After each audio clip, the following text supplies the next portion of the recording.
ሰላም ጓደኞቼ፣ ትዕግስት ነኝ። ዛሬ በድጋሚ መጥቻለሁ። ዛሬ ደግሞ ፀጉራችንን በምንንከባከብበት ጊዜ ወይም ደግሞ ፀጉራችንን ትሪት በምናደርግበት ጊዜ የምናደርጋቸውን ስህተቶች ራሴ ላይ በፊት የማድርገውንና አሁን ደግሞ የተሻለ ስታይልን ተጠቅሜ በአንድ ወር ውስጥ ያየሁትን ፀጉሬ ላይ ለውጥ እናንተም ላወራችሁ ወደ እናንተ መጥቻለሁ።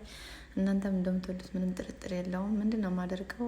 ፀጉራችንን በእርግጥ ቀን በቀን ማበጠሩ ብዙም ተመካሪ አይደለም። ቢያንስ ከሳምንት 3 ጊዜ እንደዛ ብናበጥረው የተሻለ ነው የሚሆን። ምክንያቱም ፀጉራችንን ባበጠር ነው ቁጥር ፀጉር ይነቀላል፣ ይወጣል። እንደዚሁ መዘዝ ባልነው ቁጥር ይወጣል። ሰው ያን ደግሞ ቀን በቀን ባበጠር ነው ቁጥር ሞር የሚመጣውና የሚነቃቀለው ይበዛል ማለት ነው። እንደዛ ከሆነ ደግሞ ፀጉራችን ብዛቱም ይቀንሳል። እንደገና ደግሞ ያው ስለሚቆረጥም አያድግልንም ማለት ነው። ስለዚህ በምናበጥርበት አበጣጥር ትኩረት ሰጠን ጊዜም ሰጠን ቆንጆ አድርገን ማለቴ ለዛ ነው ጊዜ ሰጠን ማለት ከሳምንት ቶሎ ቀን በቀን በምናበጥርበት ጊዜ ሰዓትም ላይኖረን ይችላል። የዛኔ ደግሞ በጥንቃቄ ላናበጥረው እንችላለን ፀጉራችንም ማለት ነው። ለዛ ነው ጊዜ ሰጠን ሁልጊዜ ባናበጥር ጥሩ ነው ብዬ ያልኩት። የኛ ፀጉር ደግሞ ትንሽ ያው የተለያየ አራት አይነት ፀጉሮች አሉ። የመጨረሻው በጣም ይሄ ስፕሪንግ የሚባለው ስፕሪንግ ማለት በጣም የሆነ እንደ ስፖንጅ ነገር ሳብ ስታረጉት በጣም የሚረዝም ስታዩት በጣም ተሰብስቦ አጠር የሚል ፀጉር፣ እንደዛ አይነት ፀጉር አብዛኛውን አለ። መካከለኛ አለ እንደዚሁ እና የኛ ከዛ መሀል ከአራቱ መሀል አንዱ ይሆናል። ስለዚህ የማንኛውም ፀጉር በእርግጥ በምናበጥርበት ጊዜ በጣም ጥንቃቄ ሊደረግበት ይገባል። ጥብቅ ጥንቃቄ ማለት ነው። ሌላ ነገር ትሪት ከማድረጋችን ከመንከባከባችን ከሁሉም በላይ ግን ሳበጣጥርን ጉዳይ በጣም ትኩረት ሰጠን ፀጉራችን ላይ ለውጥ ማየት ከፈለግን የፀጉር አበጣጠራችንን ማስተካከል ይኖርብናል ማለት ነው። እና እንደዛ ነው የምላችሁ። እንደዚህ ዛዝ ስናደርገው ይረዝማል፣ ስንተው ደግሞ ያጥራልና እንደዛ ስለሆነ በምናበጥርበት ሰዓት መጠንቀቅ አለብን። ብቻል ክፍት በሆነ በጣም ሰፋፊ በሆነ ማበጠሪያ ማበጠር አለብን። ለዛውም ከላይ ይዘን ወደ ታች ሳይሆን ማበጠሪያውን ይዘን በፀጉራችን እንደዚህ ሳግ ያን ግባውጣያን ከታች ወደ ላይ ስናበጥረው እየተፍታታ እየለቀቀ ይመጣል።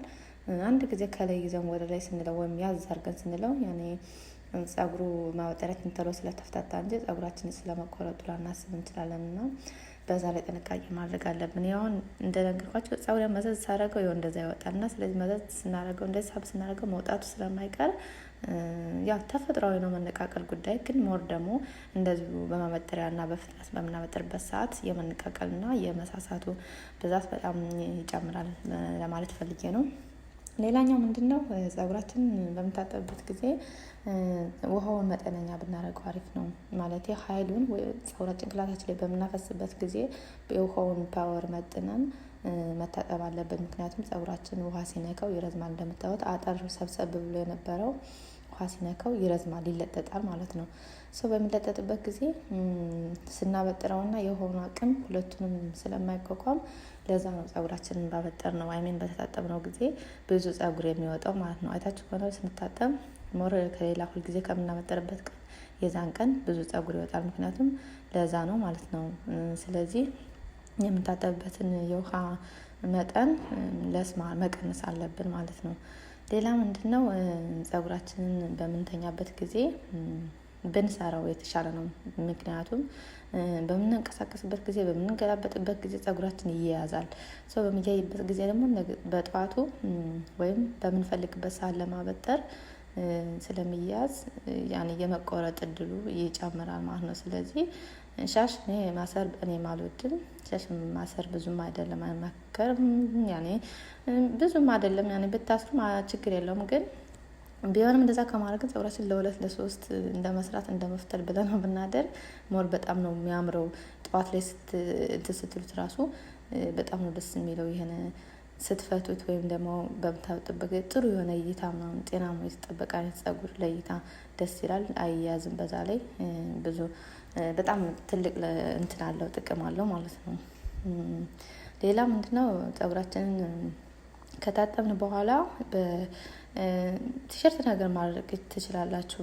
በፎጣ በምናደርቅበት ጊዜ ፎጣችን በጣም ከርዳዳ ስለሆነ በጣም እንደ ጥምቅ አድርገን ካደረቅነው ወይም ለማድረቅ ከሞከርን እንደምታዩት ፀጉራችን እንደነገርኳችሁ ቅድም በእንትን ስለሆነ የሆነ እንትን ስለሆነ ስለሚረዝም ብያቸዋለሁ። ውሃ ሲነካው በፎጣ እንትን በምልበት ጊዜ እንትን ይላል ይቋረጣል ማለት ነው። እና እኔ ሳበጥር እንዴት አደርጋለሁኝ ከላይ ወደ ታይ እንደዚህ መሳብ ሳይሆን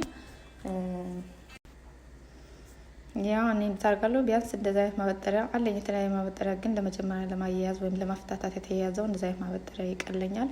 ከላይ ይዤ ወደ ታች ሳብ ሳይሆን የማደርገው እንደዚህ ማበጠሪያውን እያስገባው ገባ ወጣ እያደረኩ ታች ድረስ እንደዚህ ሳደርገው ያው እየተፍታታ እንደገና ደግሜ ወደ ላይ እንደገና ደግሜ እንደዚህ በምናደርግበት ሰዓት ምንም ነገር ሳይነቀልና ሳይቆረጥ የመፍታታት እድሉ በጣም ከፍ ይላል። ለእኔም ይቀናኛል ማለት ነው። እንደዛ ብታደርጉ በጣም የተሻለ ነው ብዬ ነው የማስበው። ሌላኛው ደግሞ ጓደኞቼ ማሰብ አለ። ጭንቀት፣ መጨነቅ በጣም ለጸጉራችንና ለፊታችን ቆዳ ይሄ በጣም የታወቀ ነገር ነው። በእርግጥ ማሰብ ተፈጥሯዊ ነገር ሆኖም ሳለ ያው ሰው ሰውነታችን እንትን የሚል በማሰባችን ነው የሚለየው። ሰው ግን በጣም መጨነቅ በጣም መጥፎ ነው አለ። ብንጨነቅም የምንጨነቅባቸውን ነገሮች ወደ ኋላ ትተን በተወሰነ መልኩ ራሳችን ላይ ትኩረት ብናደርግ አሪፍ ነው ብዬ ነው የማስበው። ሌላኛው በምንታጠብበት ጊዜ ሻምፖ ብንቀያየር ቆንጆ ነው። ባለፈ ማውርቻለሁኝ። ሻምፖ በቀያየርን ቁጥር የጸጉራችን የተለያየ ፕሮዳክትን ስለሚጠቀም ጥሩ ጤንነት ያለውና ቆንጆ ጸጉር እንዲኖረን ያደርጋል። አንድ ሻምፖ ከተጠቀምን ግን ይመቸኛል ብለን ያንን ሻምፖ ብቻ ነው ጸጉራችን የሚለምደው ማለት ነው። ስለዚህ በተለያየ አጋጣሚ የተለያዩ ሻምፖዎችን መጠቀም በጣም ጥሩ ነው ብዬ አስባለሁኝ። ሌላ በተጨማሪ ሻምፖ በምንመርጥበት ጊዜ ኬሚካል የሌላቸውን ጽሑፋቸውን እያየን ብንጠቀም በጣም ብዙ ነው ቆንጆ ነው ብዬ ነው የማስበው። እንደምታዩት አሁን የኔ ጸጉር በጣም ብዛት አለው፣ ረዘም ይላል እና ብዛት አለው። ግን በጣም ልንከባከበው ምናምን ብዬ ብል ማለት ነው ብዙ ጊዜ ይወስድብኛል። ማለት ግን እንዴት አድርጌ እንደሚይዘው አያያዙን ስለማቅ ያው እንደምታዩት በጣም ረዥም ነው ያኔ